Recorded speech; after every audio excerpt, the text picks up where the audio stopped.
당신은 어떤 명단에 들어 있습니까? 오늘 여러분들과 함께 나눌 하나님 말씀의 주제입니다. 성경을 읽다 보면 많은 사람의 이름이 길게 나오는 명단들을 만나게 됩니다. 이런 명단들을 대하면 지루하고 그냥 넘어가도 되지 않나 이런 생각이 들기도 합니다. 그러나 성경이 보여주는 명단은 단순한 이름의 나열이 아니라 그 사람이 어떤 선택을 했고 어떤 믿음의 삶을 살았는지를 보여주는 영적 표지판과도 같다고 할 수가 있습니다. 그러니까 성경에 나오는 명단은 결코 의미 없는 이름의 나열이 아니라 그 명단 속에 하나님의 메시지가 들어있다는 것입니다. 우리가 오늘까지 살펴본 이 에스라서의 말씀 가운데에도 5번이나 명단을 기록해 놓고 있습니다. 이 명단들을 읽으면서 저는 이 명단들 속에서 너는 어떤 명단에 들어있는 사람이냐 라고 하는 질문을 받는 것 같았습니다. 성도 여러분, 저와 여러분의 이름은 과연 어떤 명단에 들어있습니까? 아니, 어떤 명단에 들어가야 할까요? 오늘 에스라서에 기록된 명단들을 살펴보면서 그 질문의 답을 찾아보려고 합니다. 먼저 에스라서에는 헌신자들의 명단이 나옵니다. 에스라서 2장을 보면 49,897명의 명단이 나오는데요. 그들은 총독 수룹바벨과 대제사장 예수와의 인도로 바벨론 포로에서 1차로 귀환한 유다 백성들입니다. 그리고 또 8장에는 1772명의 명단이 길게 나오는데요. 에스라의 인도로 예루살렘으로 돌아온 2차로 돌아온 사람들의 명단입니다. 그 숫자는 이 2차의 그 사람들의 숫자는 장년 남자들의 숫자이기 때문에 함께 온 그들의 아내들 또는 자녀들 또는 노비 이렇게 가족들을 포함하게 되면 대략 한 5,000명 정도 될 것이다. 그러니까 1차는 한 5만 명 그리고 2차는 한 5,000명 정도 이렇게 귀환한 명단들을 기록하고 있습니다. 그런데 중요한 것은 1차로 귀환한 사람이든지 2차로 귀환한 사람이든지 모두 다 그들은 헌신자들이라고 할 수가 있습니다. 왜 그렇습니까? 그들은 바벨론에서 비교적 안정된 삶을 살고 있었습니다. 생활의 터전을 잡고 살고 있었습니다. 그러나 하나님의 부르심을 받고 그 모든 터전들을 포기하고 내려놓고 약속의 땅으로 온 사람들입니다. 예루살렘은 어떤 곳입니까? 70년 전에 철저하게 파괴되었습니다. 거기에 집도 파괴되어서 없습니다. 내 땅도 다 황폐해져 있습니다. 가서 집도 지어야 되고 직장도 얻어야 되고 새로 땅을 개간하고 농사도 져야 되고 성벽은 무너져 있습니다. 바벨론에서 나름 이루어 놓은 삶에 비하면 이건 정말 새 출발해야 됩니다. 고생 시작입니다. 그렇지만 그들은 하나님의 부르심을 따라서 하나님이 주신 약속의 땅, 그 땅을 다시 세우기 위해서 그 이루어놓았던 안정된 삶을 포기하고 예루살렘으로 돌아온 헌신자들이었던 것입니다. 1차로 들어온 사람들의 주된 사명이 있습니다. 성전을 다시 세우고 예배를 회복하는 일입니다. 2차로 돌아온 사람들은 유다 백성들이 하나님 백성으로서의 정체성을 잃어버리고 있을 때 돌아와서 에스라와 함께 유다 백성의 영적 정체성, 하나님 백성의 정체성을 세우기 위해서 협력했던 사람들입니다. 자, 여러분, 에스라의 결심을 기억하십니까? 에스라 7장 10절에 보면 에스라가 여호와의 율법을 연구하여 준행하며 율례와 규례를 이스라엘에게 가르치기로 결심하였었더라. 제사장이요 학사였던 에스라가 결심한 게 있다는 거예요. 여호와의 말씀을 연구하고, 또 연구할 뿐만 아니라 내가 순종하고, 또 내가 순종할 뿐만 아니라 그 말씀을 가르치고 전하리라. 여러분, 얼마나 거룩한 결심입니까? 그 결심을 이루기 위해서 에스라가 그 바벨론에서 예루살렘으로 돌아왔는데, 또한 많은 사람들이 그와 협력하기 위해서 함께 그 어려운 길을 동행했다는 것입니다. 그러니까 에스라서 2장과 8장에 나오는 그 많은 사람들의 이름은 성전과 예배를 회복하고 하나님 백성의 정체성을 회복시키는 일을 위해서 헌신했던, 삶을 드렸던 진정한 헌신자들의 명단이었습니다. 그 명단을 읽으면서 우리는 질문할 수 있습니다. 과연 내 이름은 그런 헌신자들의 명단에 들어있는가 하는 것입니다. 두 번째로, 에스라서에는 방해자들의 명단도 나오고 있습니다. 에스라 4장 7절로 10절을 보면 하나님의 사람들을 비방하고 하나님의 일을 방해한 사람들의 이름이 나오고 있는데요, 4장 7절을 보면 바슬람과 미드르닷과 다부엘과 그의 동료들이라고 했고, 8절에는 방백 르흠과 서기관 심세와 또 그의 동료들로서 10개의 집단들의 이름을 기록하고 있습니다. 그 집단에 속한 사람들의 이름은 나오지 않지만 이런 집단들이 여호와의 성전을 건축하려고 할 때 방해했다, 대적했다. 여러분, 그들이 얼마나 유다 백성들을 위협하고 모함하고 또 고발 고소까지 해서 그 성전 건축이 토대만 세워놓고 중단되었다는 것 아닙니까? 16년 동안이나 성전 건축이 중단되었던 것입니다. 그들은 하나님의 일을 방해한 사람들입니다. 그들의 이름은 분명하게 하나님의 일을 방해하고 대적한 자들로 기록되어져 있습니다. 하나님의 은혜와 상관이 없는 아주 나쁜 사람들의 이름입니다. 우리는 이 명단을 읽으면서도 또한 질문해 보아야 됩니다. 과연 우리의 이름은 이런 방해자들의 이름 속에 들어있지는 않는가? 그리고 다짐해야 됩니다. 내가 신앙생활하면서 앞으로 삶을 살아가면서 결코 교회뿐만 아니라 가정에서, 직장에서 방해꾼으로, 대적자로, 회방자로, 선한 일을 중단시키는 자로 살지는 말아야 되겠다. 그런 이름으로 기억되면 안 되겠다 생각하고 다짐하는 우리가 되기를 원합니다. 세 번째로, 이 에스라서에는 신앙의 정체성을 지킨 사람들의 명단도 구별되어서 나옵니다. 에스라 9장 4절을 보면 이스라엘의 하나님의 말씀으로 말미암아 떠는 자들이라고 하는 사람들이 나옵니다. 이스라엘의 하나님의 말씀으로 말미암아 떠는 자들, 말씀을 읽고 그 말씀을 두려워했다는 것입니다.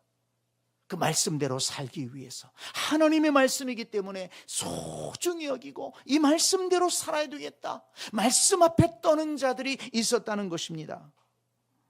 10장 1절을 보면 에스라가 유다 백성들의 죄를 자신의 죄로 여기면서 성전 앞에 엎드려 울며 기도하며 죄를 자복하고 있을 때 많은 백성들이 함께 찾아와 함께 울고 함께 기도하는 사람들이 있었다는 것입니다.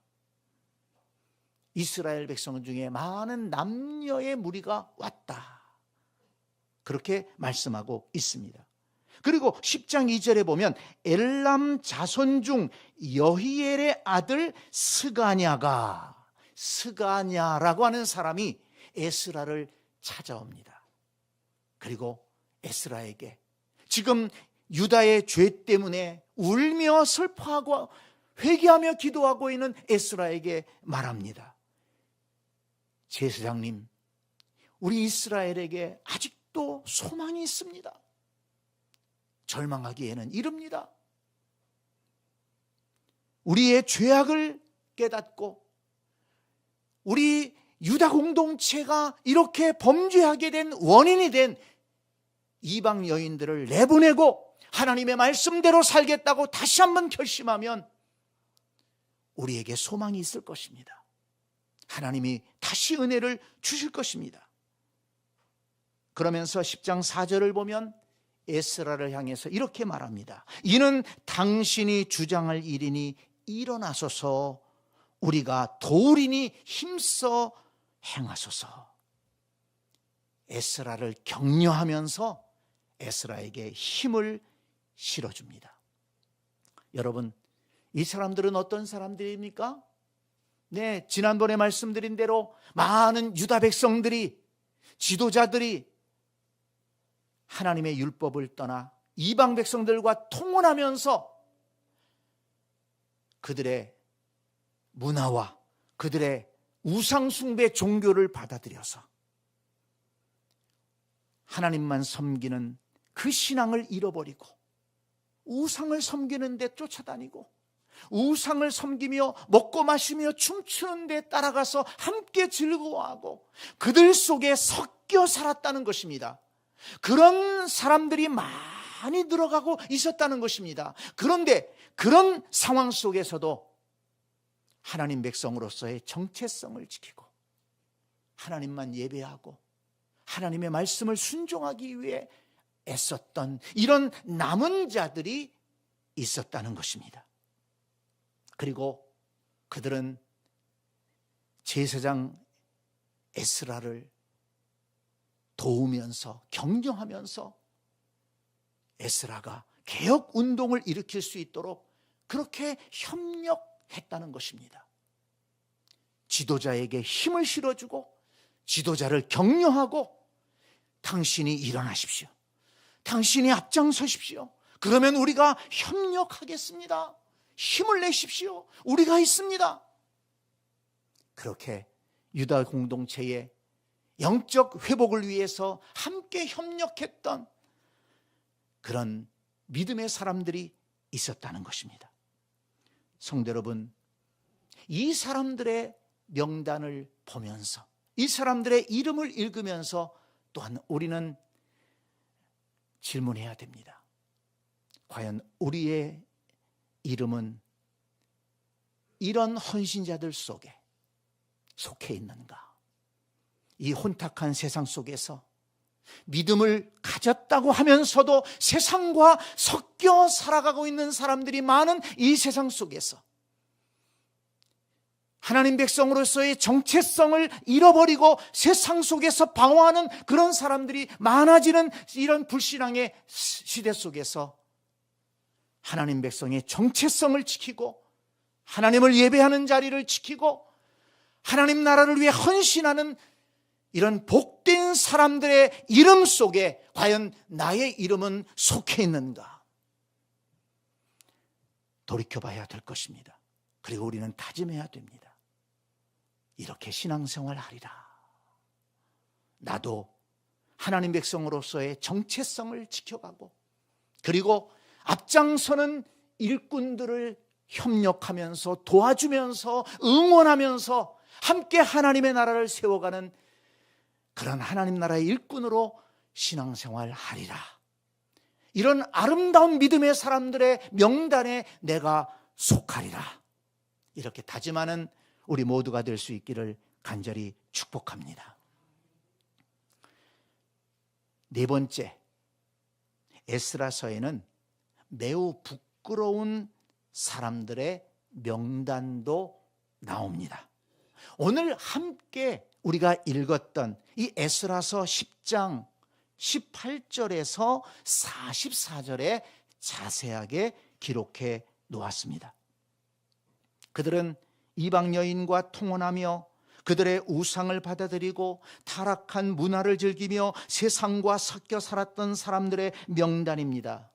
이 이름들에 대해서 어떤 학자들은 회개하고 회복한 사람들의 명단이라고 부르지만 사실 그 전에 그들은 유다 공동체의 거룩한 정체성을 무너뜨린 부끄러운 명단인 것입니다. 이 명단은 14명의 제사장으로부터 시작합니다. 제사장들도 그들 속에 있었다는 거예요. 또 레위인, 성전 봉사자, 그리고 또 평민들까지 모두 107명의 명단이 나옵니다. 여러분, 그 명단 속에 제사장도 들었고요, 레위인도 들었고요, 성전 봉사자들도 있다고 그랬습니다. 부끄러운 일 아닙니까? 남의 일이 아니지 않습니까? 여러분, 교회의 직분이 그 사람의 거룩함을 말하는 것이 아니라는 것입니다. 목사라는 이름이 거룩함을 보장해 주지 않는다는 겁니다. 장로 권사라는 이름이 그 사람의 거룩함을 입증하지 않는다는 것입니다. 맨 마지막 10장 44절을 보시기 바랍니다. 이상은 모두 이방 여인을 아내로 맞이한 자라. 그 중에는 자녀를 낳은 여인도 있었더라. 에스라서를 마무리하면서 왜 이렇게 부정적인 이야기로 마무리를 하고 있을까요? 왜 이렇게 부끄러운 사람들의 명단을 나열하면서 마무리를 하고 있을까요? 여러분, 이 명단을 통해서 하나님께서 우리에게 주시는 메시지가 분명하다는 것입니다.